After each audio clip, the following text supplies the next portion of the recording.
कभी आपने देखा है कि किसी घर में जब नई बहू आती है तो शुरुआत में सब कुछ कितना मीठा लगता है, हंसी, आदर, अपनापन। लेकिन जैसे जैसे दिन बीतते हैं, छोटी छोटी बातों से रिश्तों में दरारें आने लगती हैं।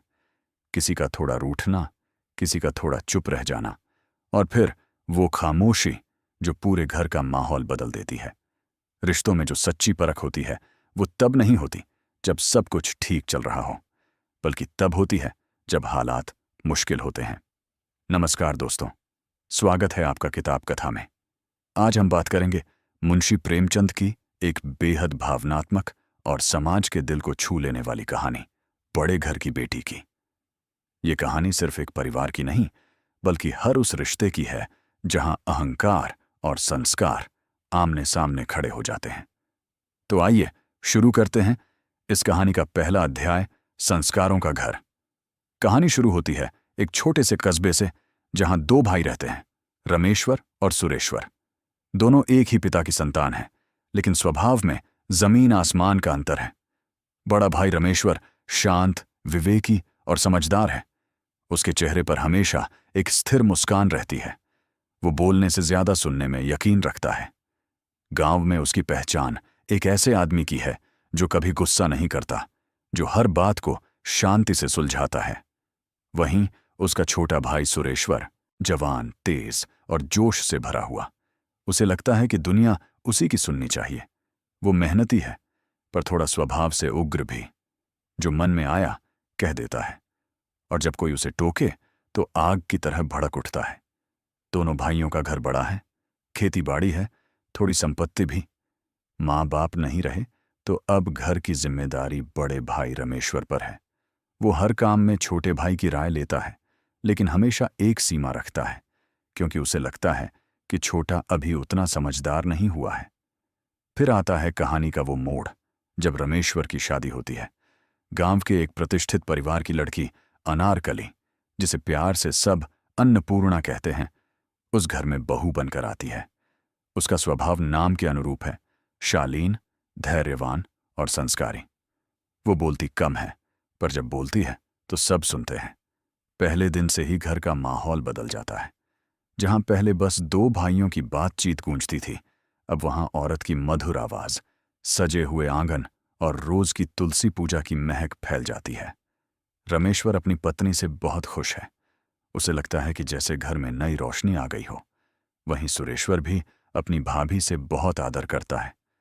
वो उसकी सेवा देखकर प्रभावित होता है, कैसे वो सबका ख्याल रखती है, कैसे सुबह सुबह उठकर पूरे घर को संभालती है। अन्नपूर्णा में वो सादगी थी जो सबके दिल को छू जाती है। वो कभी किसी को टोकती नहीं, बस मुस्कुराकर समझा देती है।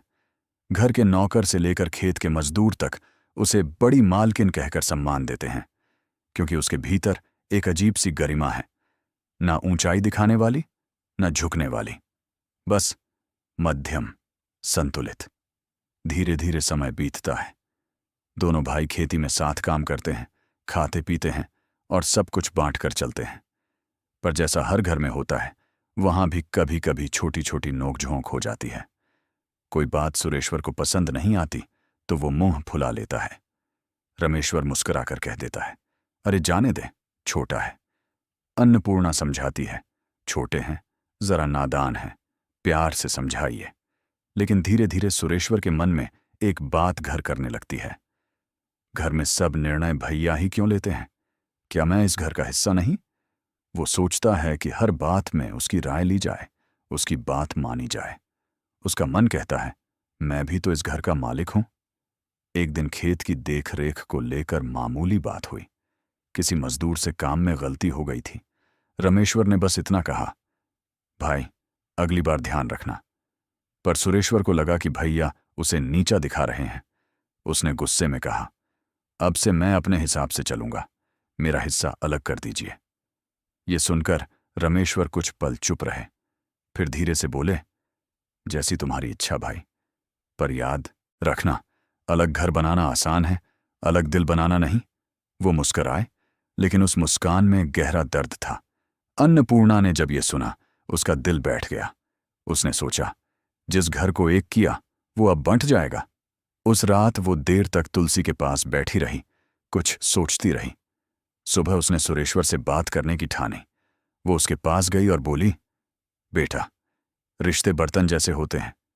अगर बर्तन टकराएंगे नहीं तो आवाज नहीं करेंगे, लेकिन अगर ज्यादा टकराएंगे तो टूट भी जाएंगे। रिश्ता निभाने की खूबसूरती इस बात में नहीं कि कोई गलती न करे, बल्कि इस बात में है कि गलती के बाद भी हम एक दूसरे को अपनाए रखें। सुरेश्वर ने कुछ नहीं कहा, बस सिर झुका लिया, पर उसके भीतर का अहंकार अब भी शांत नहीं हुआ था। उसके मन में एक अजीब सी ठनक थी, मुझे भी तो अपने बलबूते कुछ करना है, ताकि लोग मुझे बड़े भाई की छाया न समझें। और फिर अगले ही हफ्ते उसने घर के आंगन में एक दीवार बनवा दी, जो दोनों हिस्सों को अलग कर दे। रमेश्वर ने कुछ नहीं कहा। उन्होंने बस अपनी ओर की जमीन का हिस्सा छोड़ दिया और बोले, जो हिस्सा तेरा है वो तू अपने मन से संभाल ले। उस दिन घर के आंगन में दीवार तो बनी थी, लेकिन असल में वो दीवार सिर्फ मिट्टी की नहीं थी। वो थी अहंकार की दीवार, जो धीरे धीरे रिश्तों के बीच आकर खड़ी हो गई। अब दोनों घरों के चूल्हे अलग, खाना अलग और माहौल अलग। एक आंगन, दो घर। अन्नपूर्णा हर रोज उस दीवार के पार झांकती और मन ही मन प्रार्थना करती, हे भगवान, इस घर का सुख फिर लौट आए, ये दीवार एक दिन गिर जाए। वो चाहती थी कि उसके पति का दिल टूटे नहीं और छोटा भाई अपनी गलती समझे, पर वक्त जैसे थम गया था। घर का जो सुकून, जो हंसी, जो अपनापन था, वो अब हवा में घुल गया था। कभी कभी शाम को जब हवा चलती तो उस दीवार के इस पार से हंसी की हल्की आवाज आती। बच्चे खेलते, बातें करते और अन्नपूर्णा की आंखें नम हो जाती। वो सोचती, घर एक ही है, आंगन भी एक, पर दिल दो कैसे हो गए। वो जानती थी ये कहानी खत्म नहीं हुई है, ये तो बस शुरुआत है। क्योंकि जहां संस्कार है वहां उम्मीद है, और जहां उम्मीद है वहां रिश्ते कभी मरते नहीं। दीवार बन चुकी थी, मिट्टी और ईंट की वो दीवार जो कभी इस घर के बीच नहीं थी, अब पूरे आंगन को दो हिस्सों में बांट चुकी थी। लेकिन सच कहें, वो दीवार सिर्फ ईंटों की नहीं थी, वो तो बनी थी अहंकार, गलतफहमी और मौन के गाड़े से। रमेश्वर उस दीवार को देखकर हर बार कुछ पल रुक जाते। उनके चेहरे पर कोई गुस्सा नहीं था, बस एक गहरी थकान थी, जैसे कोई पिता अपने बच्चों के झगड़े को देखकर चुपचाप बैठा हो। वो जानते थे कि जो बात जबान से नहीं सुलझी उसे वक्त सुलझा देगा, पर वक्त भी तो तभी सुलझाता है जब दिल में जरा सी नरमी बची हो। यहां तो नरमी की जगह अब मैंने ले ली थी।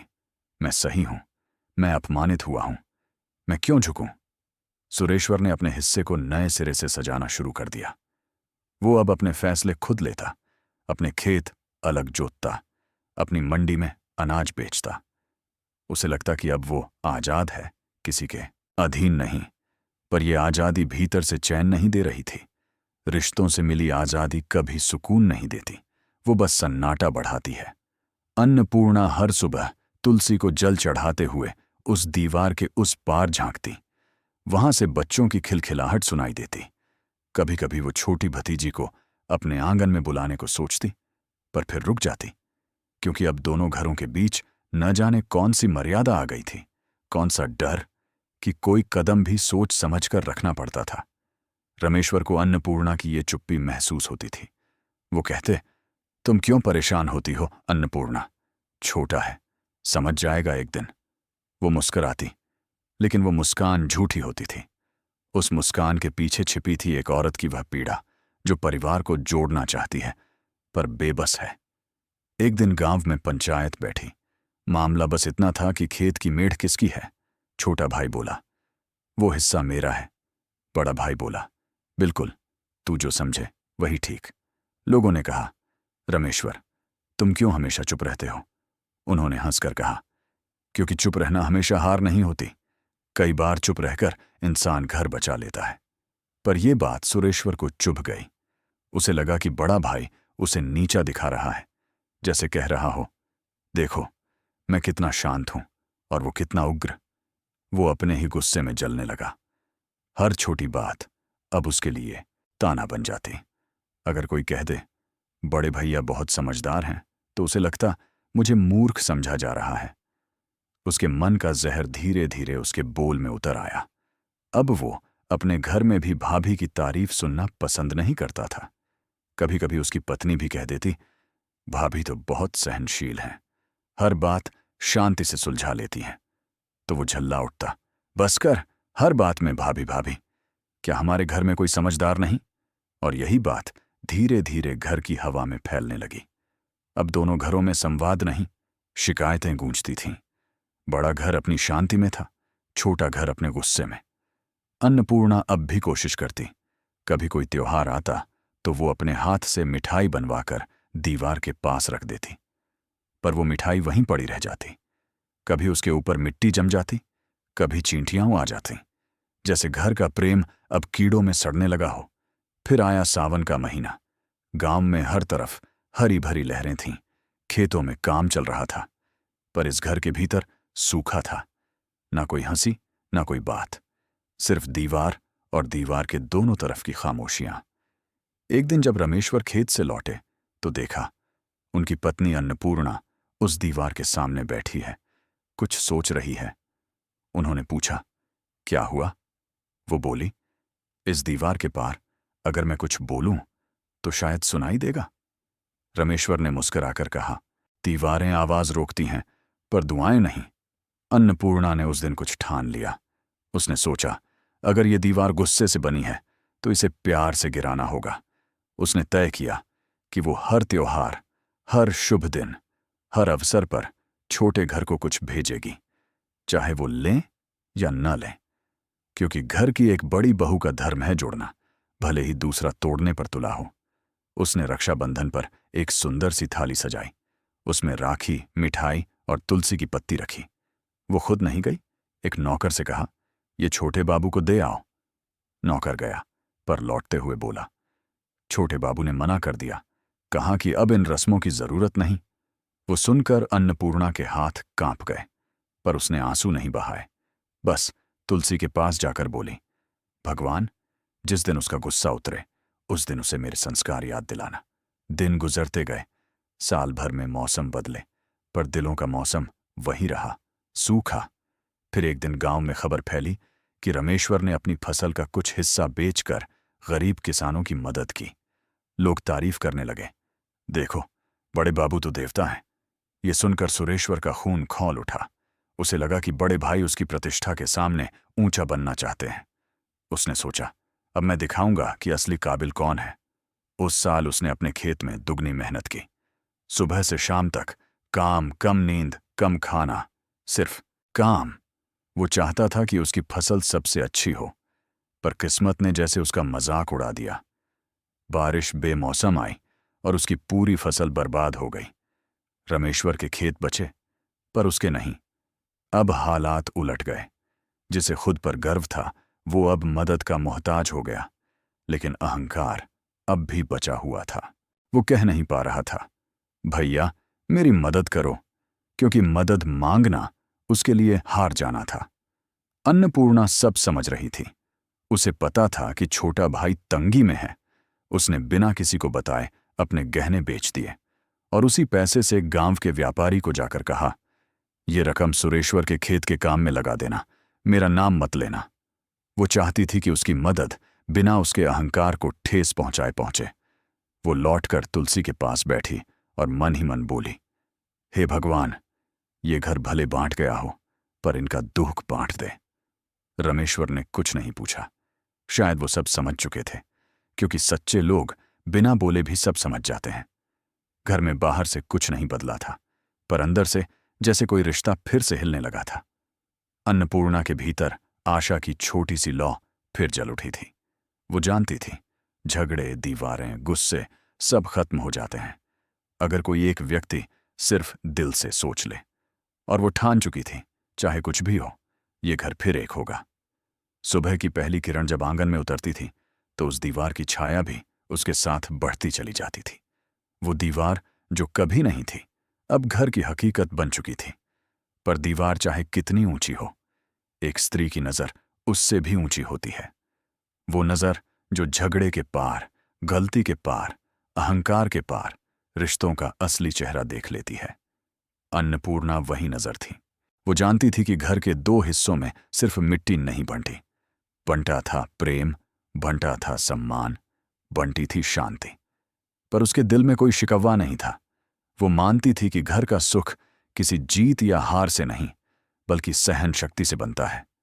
अब हर सुबह उसका एक नया नियम बन गया था। वो तुलसी को जल चढ़ाती, दीवार की ओर देखती और मन ही मन प्रार्थना करती, भगवान, इस घर में शांति रखो, चाहे दीवार रहे या ना रहे, पर दिलों की दूरी मिटा दो। एक दिन वो रसोई में थी, तभी एक बच्चा दीवार के उस पार से भागते हुए आया। वो सुरेश्वर का बेटा था, गोपाल। उसने कहा, बड़ी अम्मा, भूख लगी है। अन्नपूर्णा मुस्कुराई, उसे गोद में उठाया और रोटी का टुकड़ा उसके मुंह में रखा। गोपाल हंस पड़ा, अरे, भाभी तो बहुत अच्छा खाना बनाती हैं, मम्मी कहती हैं। अन्नपूर्णा के चेहरे पर मुस्कान आई, लेकिन आंखें भीग गईं। बच्चा अनजाने में वो सच बोल गया था जो बड़े छिपाते रहे, कि दिल से सब एक ही घर के हैं। उसने बच्चे को प्यार से खिलाया और जाते समय उसके हाथ में एक लड्डू रख दिया। ये भैया के लिए ले जाना, कहना, बड़ी अम्मा ने दिया है। बच्चा हंसता हुआ चला गया, लेकिन अगले दिन लड्डू वापस आ गया। सुरेश्वर ने कहा था, अब ये रस्में हमारे घर में नहीं चलेंगी। अन्नपूर्णा ने कुछ नहीं कहा, बस उस लड्डू को तुलसी के नीचे रख दिया और बोली, प्रेम जब ठुकरा दिया जाए तो उसे धरती को दे देना चाहिए। वो फिर से अंकुरित होकर लौट आता है। दिन बीतते गए, मौसम बदला, फसल का समय आया, लेकिन इस बार घर की हवा में कुछ अलग था। छोटे भाई के खेतों की हालत ठीक नहीं थी, बीज खराब हो गए थे और मजदूरों को देने के लिए पैसे भी कम पड़ रहे थे। अन्नपूर्णा सब समझ रही थी। वो जानती थी कि अगर रमेश्वर चाहें तो एक झटके में सब ठीक कर सकते हैं, पर उन्होंने चुप्पी साध रखी है, क्योंकि वो भाई के स्वाभिमान को चोट नहीं पहुंचाना चाहते। उस शाम जब सब सो गए, अन्नपूर्णा ने अपने गहनों की पेटी खोली। वो हर आभूषण को उठाती, देखती और मुस्कुराती। इनसे अच्छा काम और क्या हो सकता है, अगर ये किसी के दुख को मिटा दें। उसने कुछ गहने निकाले और अगले दिन चुपचाप गांव के व्यापारी के पास चली गई। इनका दाम दे दीजिए और वो रकम सुरेश्वर के खेत में लगवा दीजिए, लेकिन नाम मत बताइए कि किसने दी। व्यापारी हक्का बक्का रह गया। उसने कहा, बड़ी बहू, आप तो। अन्नपूर्णा ने मुस्कुराते हुए कहा, मैं बस उस दीवार में एक दरार डाल रही हूं। वो लौट कर आई, किसी को कुछ नहीं बताया, लेकिन उस रात उसने पहली बार चैन की सांस ली, क्योंकि वो जानती थी कि किसी का घर बचाना अपने गहने बचाने से कहीं ज्यादा कीमती है। कुछ हफ्ते बीते, फसल की हालत सुधरने लगी। सुरेश्वर के घर में फिर से हंसी गूंजने लगी, पर वो अब भी नहीं जानता था कि उसके कठिन दिनों में कौन उसके लिए खड़ा रहा। एक दिन गांव में पंचायत का एक काम पड़ा। सभी किसानों को कुछ रुपए जमा करने थे। सुरेश्वर ने कहा, मेरे पास नहीं है। गांव का व्यापारी बोला, आप तो बहुत नेक हैं, आपकी बहू ने उस दिन। वो रुक गया, पर बात अधूरी रह गई। सुरेश्वर चौंका, कौन बहू? व्यापारी ने सकपकाते हुए कहा, अरे, बड़े बाबू की बहू। बस यही वो पल था जब सारा पर्दा हट गया। सुरेश्वर जैसे पत्थर का बना हुआ था, भीतर से पिघल गया। उसे वो हर बात याद आने लगी, भाभी की मुस्कान, उनकी सहनशीलता, वो लड्डू जो उसने लौटाया था, वो त्योहार जो उसने नकारे थे। उसे लगा वो कितना छोटा सोचता रहा। उस रात वो सो नहीं सका। हर बार जब आंखें बंद करता, भाभी का चेहरा सामने आता। वो चेहरा जो कभी शिकायत नहीं करता, बस दुआ देता था। सुबह हुई, सूरज की पहली किरण उस दीवार पर पड़ी, पर आज वो दीवार उसे बोझ जैसी लग रही थी। वो उठा, बिना कुछ कहे दीवार की ओर चला गया। वहीं अन्नपूर्णा तुलसी को जल चढ़ा रही थी। उसने दीवार के उस पार से आवाज लगाई, भाभी। पहली बार इतने महीनों बाद उसने भाभी कहा था। अन्नपूर्णा ने चौंक कर देखा। उसके होठों पर हल्की मुस्कान आई, जैसे कोई मां अपने रूठे बच्चे को देख रही हो। सुरेश्वर बोला, आपने मेरे लिए जो किया मैं कभी चुका नहीं सकता। वो रुक गया, उसकी आवाज भर्रा गई, फिर बोला, आप सही थीं भाभी, दीवार घर में नहीं हमारे दिल में बनी थी। अन्नपूर्णा ने बस इतना कहा, बेटा, दीवार गिराने में ईंटों की जरूरत नहीं होती, बस थोड़ा सा प्रेम काफी है। वो मुस्कुराई और उस दीवार के पास जाकर अपने हाथ से एक ईंट निकाल दी। सुरेश्वर ने भी वैसा ही किया। धीरे धीरे दोनों ओर से ईंटें निकलती गईं। गांव के लोग इकट्ठा हो गए और जब आखिरी ईंट हटाई गई तो सबने देखा वो आंगन फिर से एक हो गया था। रमेश्वर बाहर आए। उन्होंने छोटे भाई को देखा, कुछ नहीं कहा, सिर्फ गले लगा लिया। वो गले लगना ऐसा था जिसमें कोई शब्द नहीं थे, पर हर दर्द घुल गया था। और अन्नपूर्णा तुलसी के पास खड़ी थी, हाथ जोड़े हुए, आंखों में आंसू और चेहरे पर वही शांति, जैसे भगवान खुद मुस्कुरा रहे हों। उस दिन शाम को जब दोनों घरों में दिए जले तो वो दिए सिर्फ रोशनी नहीं फैला रहे थे, वो एक रिश्ते की पुनर्जन्म की गवाही दे रहे थे। उस रात अन्नपूर्णा अपने कमरे में तुलसी के पास बैठी और बोली, भगवान, तूने मेरा घर फिर से जोड़ दिया। अब चाहे कितनी भी आंधियां आएं, ये दीवार दोबारा नहीं बनेगी। और सच यही था, क्योंकि अब वो घर सिर्फ ईंटों का नहीं, बल्कि एक औरत की सहनशक्ति, उसके प्रेम और उसकी ममता से बना हुआ था। वो सहनशक्ति जिसने न तो खुद को बड़ा माना, न किसी को छोटा, बस हर दर्द को अपनी मुस्कान में समेट लिया, ताकि घर की नींव कभी हिले नहीं। अन्नपूर्णा अब सिर्फ एक बहू नहीं थी, वो उस घर की आत्मा बन चुकी थी। उसकी शांत नजरों में एक ऐसा संदेश था जो आज भी हर घर के लिए सीख है, कि रिश्तों को बचाने के लिए लड़ाई नहीं, धैर्य चाहिए। और जब औरत अपने धैर्य में भगवान को देख लेती है तो फिर कोई दीवार टिक नहीं सकती। शाम ढल रही थी, आकाश में हल्की लाली थी और आंगन में नई मिट्टी की सौंधी महक फैली हुई थी। दीवार जा चुकी थी, लेकिन इंसान का मन यूं ही तुरंत हल्का कहाँ होता है। सुरेश्वर का दिल जैसे अब भी किसी पत्थर के नीचे दबा था।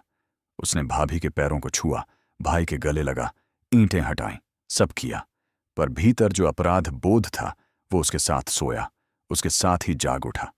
रात को करवटें बदलते रहा, हर करवट पर एक स्मृति चुभती, कभी लौटा हुआ लड्डू, कभी त्योहार की ठुकराई हुई थाली, कभी पंचायत में उठाया गया ऊंचा स्वर।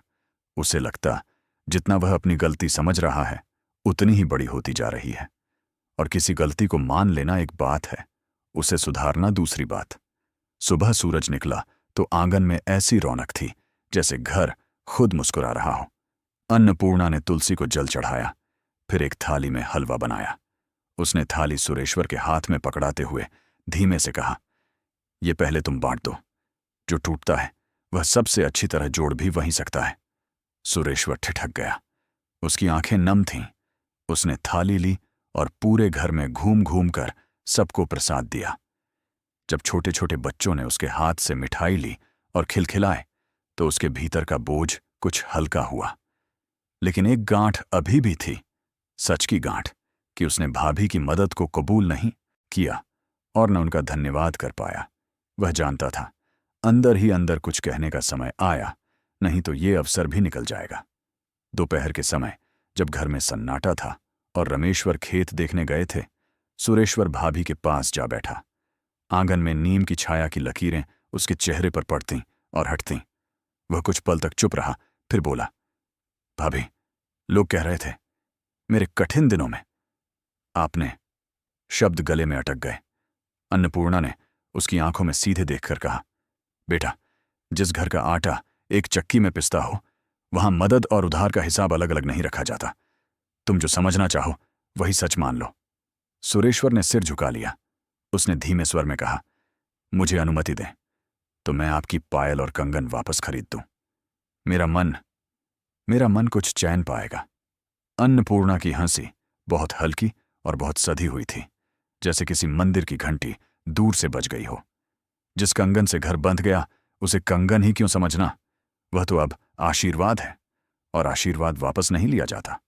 उस संवाद के बाद जैसे उसके मन से आखिरी कील भी निकल गई। मगर जीवन हर बार इतना सरल नहीं होता।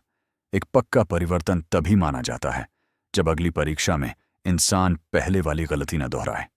और परीक्षा को समय कभी देर नहीं करता। उसी हफ्ते मंडी से खबर आई कि इस सीजन के दाम अच्छे नहीं चल रहे। गांव के व्यापारी ने पुराने उधार के लिए दबाव बनाया। कुछ मजदूरों ने भी अपनी मजदूरी जल्द मांग ली। घर में चिंता की पतली रेखा फिर से उभर आई। रमेश्वर ने हिसाब किताब देखा। जो था वह सबका था, जो देना था वह भी सबका।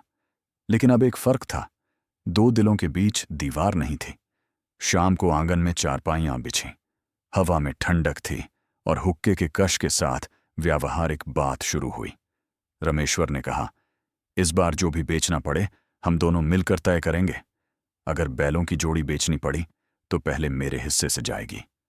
सुरेश्वर ने तुरंत हाथ उठा दिया, नहीं भैया, जो भार मैंने गलतियों से बनाया उसे मैं ही पहले ढोऊंगा। मेरे ऊंट का बोझ ज्यादा हो तो भी पहले उसी की रस्सी पकड़ी जाती है। बेटा, मैंने भी लिया है, कर्तव्य मैं भी निभाऊंगा। अन्नपूर्णा ने बीच में संयत स्वर में जोड़ दिया, यदि बोझ सबका है तो रस्सी भी सबकी होगी, पर सुनना सबको है, बोलना किसी एक को। यह कहकर उसने चूल्हे पर चाय चढ़ा दी, जैसे किसी गर्म क्षण पर उसने घूंट भर ठंडक डाल दी हो। दूसरे दिन सुबह सवेरे मंडी की ओर गेहूं लेकर बैलगाड़ी चली। इस बार गाड़ी के आगे रमेश्वर नहीं, सुरेश्वर चला। रास्ते में उसे वे सारे चेहरे याद आए जिनसे वह पिछले महीनों में उलझा था। मजदूर, व्यापारी, पड़ोसी, सब। उसने तय किया, आज से उसकी आवाज पहले से धीमी रहेगी, पर उसका निर्णय पहले से मजबूत। मंडी पहुंचे तो व्यापारी ने पुरानी बात छेड़ी, छोटे बाबू, पिछली बार के दाम में। सुरेश्वर मुस्कुराया, आप सही कहते हैं, मेरा भी हिस्सा है उस गलती में, पर आज हिसाब एक ही घर का है, लिखिए, जैसा न्याय हो। व्यापारी ने अनायास रमेश्वर की ओर देखा, जैसे परख रहा हो कि बड़ा भाई क्या कहेगा। रमेश्वर की आंखें आश्वस्त थीं। अब छोटा, मेरा बायां हाथ नहीं, मेरा अपना दिल है। दाम कम मिले पर मन हल्का रहा। लौटते वक्त गाड़ी थोड़ी देर पीपल के नीचे रुकी। ठंडी छाया में बैठकर दोनों भाइयों ने सूखी रोटियां और गुड़ खाया। रोटी के कौर के साथ कुछ पुराने कड़वे कौर भी गले से उतर गए। रास्ते में एक किसान मिला जिसकी बैलगाड़ी की धुरी टूट गई थी। पहले की आदतों में शायद कोई एक अपने अपने समय की जल्दी में आगे बढ़ जाता। आज दोनों रुके, रस्सी बांधी, धुरी कस दी और किसान को पहले जाने दिया। ये छोटा सा काम नहीं था, यह उस नए घर का पहला सार्वजनिक परिचय था कि उनका बड़प्पन अब ऊंची आवाज में नहीं, झुकते कंधों में दिखता है। गांव वापस पहुंचे तो आंगन में स्नेह से महका भोजन और बच्चों की दौड़ती टप टप आवाजें इंतजार कर रही थीं। खाते खाते अन्नपूर्णा ने एक और हल्की सी परीक्षा रख दी। परीक्षा बिना परीक्षा कहे। उसने कहा, अगले हफ्ते हार्ड मास का मेला है। सालों से हम दोनों घरों की सूची अलग अलग जाती थी, इस बार नाम एक ही थाली में लिखेंगे। मंदिर में चढ़ावा भी एक ही चुनरी से जाएगा। जो भी लोग आएंगे दरी एक ही आंगन में बिछेगी। दोनों भाइयों ने एक साथ सिर हिलाया। सिर हिलाना कुछ नहीं होता, पर जिस ताल में हिले वही घर का सुर बन जाता है। मेले के दिन सुबह सुबह ढोलक और शहनाई की आवाजें गली में तैर रही थीं। घर का दरवाजा खुला तो दोनों ओर के बच्चे एक साथ बाहर भागे और पीछे पीछे बढ़े। मंदिर पहुंचे तो भीड़ में किसी ने कहना चाहा, ये बड़े बाबू का टोला, वो छोटे बाबू का टोला, पर किसी का वाक्य पूरा होने से पहले ही चुनरी 4 हाथों से पकड़ी गई। 2 भाई, 1 भाभी और सुरेश्वर की पत्नी। 4 हाथ, 1 वजन। वह दृश्य जैसे किसी पुरानी दरार पर सिंदूर की लकीर खींच दी गई हो। पुजारी ने प्रसाद दिया। वापस लौटते वक्त गांव की बुजुर्ग औरतों में से एक ने अन्नपूर्णा से कहा, बहू, बड़े घर की बेटी कहलाना आसान नहीं। अन्नपूर्णा ने नम्रता से सिर झुका दिया, बड़े घर बनते नहीं, निभाए जाते हैं। यह वाक्य हवा में तैरता हुआ उन सभी के सिर पर एक छत बन गया। लेकिन कहानी की तासीर यही है कि वह स्थिर तस्वीर नहीं बनने देती, वह चलती रहती है। मेले से लौटते ही खेत से खबर आई कि सीमा पर लगी मेढ़ को लेकर पड़ोसी ने आपत्ति उठाई है। पहले जैसी परिस्थिति, एक चिंगारी और सूखे भूसे की ढेरी। पंचायत की तारीख तय हुई। गांव के चौपाल पर सब इकट्ठा हुए। कई जोड़ी आंखें थीं जो देखना चाहती थीं कि अब क्या होता है। पहले सुरेश्वर बोलता था, ऊंचा और तेज। आज उसने संकेत में बड़े भाई को देखा और कहा, आप बोलिए। रमेश्वर खड़े हुए। आवाज स्थिर थी, मेढ़ जहां थी वही रहेगी, अगर पड़ोसी स्वीकार करें। पर अगर उनके हिस्से का आधा अंगुल भी हमने लिया हो तो हम पीछे हटेंगे। जमीन इंच की हो सकती है, पर रिश्ता इंच का नहीं होता। चौपाल में खुसर पुसर थम गई। पड़ोसी ने झेंप कर कहा, गलती मेरी तरफ से भी हो सकती है। इस बार सुरेश्वर आगे बढ़ा। जो भी संशय हो, कल सूरज उगने से पहले नाप हो जाएगी। यदि हमें पीछे हटना पड़ा तो पहला फावड़ा मैं चलाऊंगा। ये वही आदमी था जिसके लिए कभी पीछे हटना हार थी। आज पीछे हटना उसकी नजर में घर की जीत था। अगली सुबह नाप हुई। 2 हथेली का फर्क मिला पड़ोसी की ओर। फावड़ा मिट्टी में धंसा। पहला ढेला सुरेश्वर ने उठाया, दूसरा रमेश्वर ने, तीसरा अन्नपूर्णा ने, अपने आंचल को बांधते हुए। पड़ोसी के चेहरे पर शर्म के साथ आदर भी था। उसने हाथ जोड़ दिए। जो लोग अपनी गलती के बदले भी साथ निभाते हैं, उनसे अच्छा पड़ोसी कौन? उसके शब्दों ने उस नई मेढ़ पर अदृश्य तुलसी लगा दी। शाम को घर लौटा तो आंगन में दिए जल रहे थे, बिना त्योहार, बिना कारण, सिर्फ उस उजाले के लिए जो आज भीतर जल उठा था। भोजन के बाद अन्नपूर्णा ने दोनों भाइयों के सामने लकड़ी की छोटी सी संदूकची रख दी। ये संदूकची घर की है। इसमें वह सब रखा जाएगा जो अलग अलग जेबों में बंटकर शक को जन्म देता है। खाता बही, अनाज का हिस्सा, उधार की पर्चियां, मंदिर का चढ़ावा। अब से घर का सच एक ही डिब्बे में सोएगा। सुरेश्वर ने संदूकची पर हाथ रखा, जैसे किसी प्रतिज्ञा पर हस्ताक्षर कर रहा हो। और इसकी चाबी? उसने पूछा। अन्नपूर्णा मुस्कुराई। चाबी तुलसी के पास रहेगी। जो भी पहले उठे वही खोल ले, पर खोलना सबके होते हुए। छोटे छोटे नियम बड़े से बड़े भ्रम की जड़ काट देते हैं। ये बात आज सबको समझ आई। रात गहराई तो बातचीत धीरे धीरे स्मृतियों में बदल गई। बचपन की, माँ बाप की, पहली फसल की, पहली कमाई की। हंसी के बीच कहीं कहीं 1-2 आंसू भी थे, पर वे अब पछतावे के नहीं, कृतज्ञता के थे। सोने से पहले सुरेश्वर दरवाजे की चौखट पर रुका। उसने आंगन की तरफ देखा जहां अन्नपूर्णा तुलसी के पास दीप संभाल रही थी। उसने धीमे से कहा, भाभी, आज एक बात सीख ली। कीमत चुका देना कर्ज नहीं उतारता, आदत बदल देना उतार देता है। अन्नपूर्णा ने उसकी ओर देखा। और आदत तब बदलती है जब आदमी खुद को नहीं, अपने घर को बड़ा देखने लगे। उसने दीपक की लौ पर हल्की सी हथेली रखी और फिर हटा ली, जैसे किसी तेज हवा से उसे बचा रही हो। यह वही हाथ था जिसने गहने उतारे थे, दीवार की ईंटें निकाली थीं, बच्चों के मुंह में कौर रखे थे, और आज एक नए घर की लौ को ढंक कर कहा था, अब यह बुझने नहीं दूंगी। उस लौ की रोशनी में दोनों भाइयों के चेहरे उजले थे, और उस उजाले में कल का रास्ता साफ दिखाई दे रहा था, जिस पर कदम धीमे हो सकते हैं, पर दिशा अब कभी नहीं भटकेगी। शाम का वक्त था। आसमान में धूप की आखिरी सुनहरी परतें धीरे धीरे नीली छाया में घुल रही थीं। घर के आंगन में तुलसी की लौ मंद मंद जल रही थी। हवा में शांति थी, वैसी शांति जो बहुत कुछ सहने और बहुत कुछ पाने के बाद ही आती है। और इस शांति के बीच एक कहानी अब अपने मुकाम पर पहुंचने वाली थी। बड़े घर की बेटी की आखिरी पंक्तियां। कहते हैं, जब तूफान थमता है तब धरती अपनी नई शक्ल दिखाती है। इस घर में भी तूफान थम चुका था। अब दोनों भाई रमेश्वर और सुरेश्वर एक साथ खेत जाते थे, एक साथ खाते थे, और एक ही चूल्हे की रोटी साझा करते थे। लेकिन सबसे बड़ा बदलाव यह था कि अब कोई किसी को बड़ा या छोटा नहीं कहता था। सब बस एक परिवार के हिस्से थे। अन्नपूर्णा अब इस घर की बहू नहीं, बल्कि उसकी आत्मा बन चुकी थी। उसका हर कदम अब घर की दिशा तय करता था। सुबह वह जब तुलसी को जल चढ़ाती तो बच्चों की हंसी उसी समय गूंजने लगती, जैसे घर उसके साथ सांस ले रहा हो। एक दिन गांव के कुछ लोग आए। उन्होंने कहा, बड़े बाबू, आपको गांव की पंचायत में सरपंच बनाना चाहते हैं।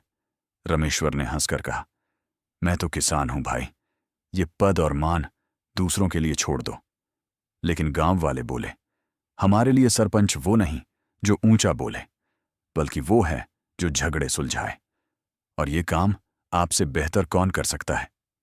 सुरेश्वर वहीं बैठा था। उसने मुस्कुराकर कहा, भैया, आप मना नहीं करेंगे। ये जिम्मेदारी घर से शुरू हुई थी, अब गांव तक पहुंची है। अन्नपूर्णा अंदर से सुन रही थी। उसने हल्की आवाज में कहा, जहां न्याय और विनम्रता साथ रहते हैं, वहीं नेतृत्व खिलता है। रमेश्वर ने कुछ देर सोचा और कहा, अगर गांव को लगता है कि मैं काम आ सकता हूं तो मैं तैयार हूं। सुरेश्वर ने आगे बढ़कर कहा, भैया, इस जिम्मेदारी में आपका साथी मैं रहूंगा। उस पल शायद मुंशी प्रेमचंद की कलम भी मुस्कुरा उठी होगी, क्योंकि कहानी ने अपना लक्ष्य पा लिया था। पंचायत की जिम्मेदारी मिलने के बाद रमेश्वर और सुरेश्वर ने गांव के कई छोटे छोटे विवाद सुलझाए। कोई जमीन को लेकर झगड़ता तो कोई पानी के बंटवारे पर।